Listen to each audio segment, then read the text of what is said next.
मित्रांनो, सप्रेम नमस्कार. आपण पाहतात सन्मान न्यूज 14. परमपूज्य हरिभक्त परायण सच्चिदानंद सद्गुरू भगवान माऊली यांचे वैकुंठागमन. त्र्यंबकेश्वर येथील आनंद आश्रमाचे संस्थापक परमपूज्य हरिभक्त परायण सच्चिदानंद सद्गुरू भगवान माऊली यांचे त्र्यंबकेश्वर येथे दिनांक 10 मार्च रोजी महानिर्वाण झाले.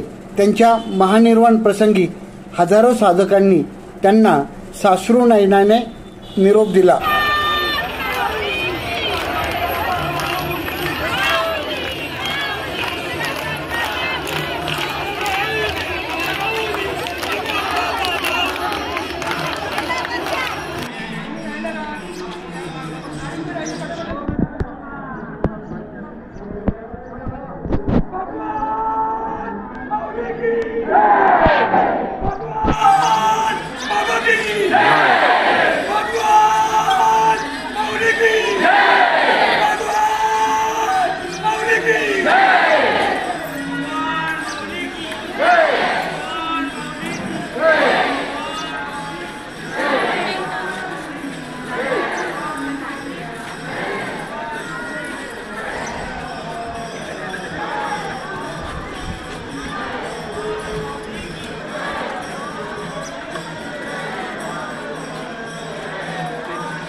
सन्मान न्यूज 14 साठी कार्यकारी संपादक राकेश पवार, विशेष प्रतिनिधी आकाश बकरे यांच्यासह मी रवींद्र एरंडे, सन्मान न्यूज 14, सातपूर, नाशिक. धन्यवाद.